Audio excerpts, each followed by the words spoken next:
Seorang oknum anggota Brimob Bribda MS ditetapkan sebagai tersangka setelah diduga menganiaya seorang pelajar berusia 14 tahun hingga meninggal dunia di kota Tual, Maluku.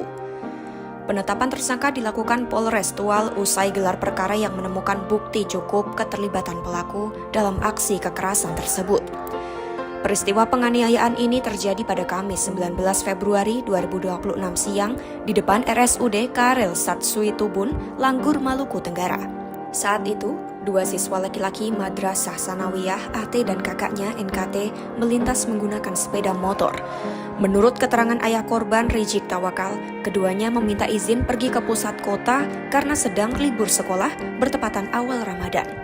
Rijik sebenarnya tidak memberi izin, tetapi keduanya tetap keluar menggunakan sepeda motor masing-masing. Saat korban melintasi RSUD Karel Satsui Tubun, terduga pelaku berusaha mengadang keduanya, lalu memukul kepala mereka menggunakan helm baja. Korban dituduh sebagai bagian dari rombongan balap liar. Berdasarkan keterangan keluarga, korban dipukul di bagian wajah ketika sedang mengendarai sepeda motor. Pukulan itu membuatnya pusing, terjatuh, lalu kepalanya menghantam aspal. Sepeda motor yang dikendarai AT kemudian melaju tak terkendali dan menabrak kakaknya hingga NKT terjatuh ke semak-semak. Sekitar 10 menit kemudian NKT pulang dalam kondisi terluka dan mengatakan adiknya dipukul anggota Brimob. Awalnya, sang ayah mengira hanya pemukulan ringan, lalu segera menuju lokasi yang berjarak sekitar 1 km dari rumah. Di lokasi kejadian, Rijik hanya menemukan darah berceceran di jalan dan mobil polisi.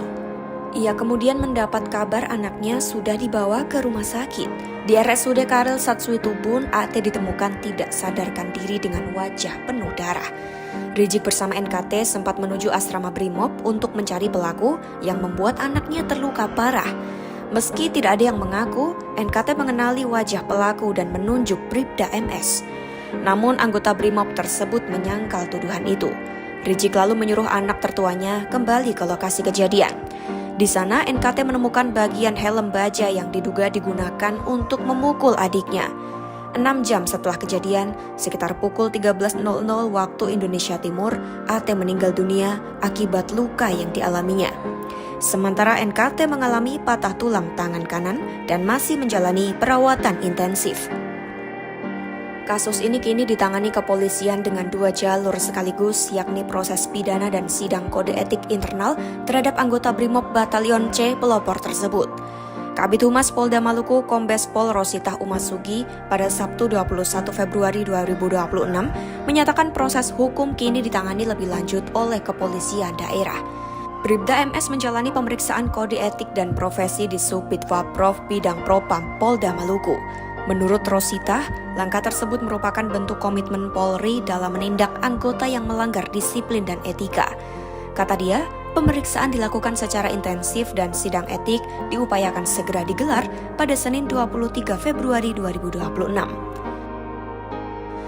Atas dugaan kekerasan yang dilakukan seorang anggota Brimob tersebut, Mabes Polri menyampaikan permintaan maaf.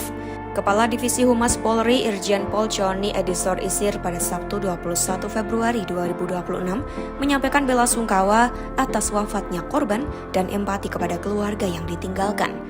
Pihaknya memastikan seluruh proses akan dijalankan secara terbuka dan dapat dipertanggungjawabkan kepada publik. Download Tribun X sekarang, menghadirkan lokal menjadi Indonesia.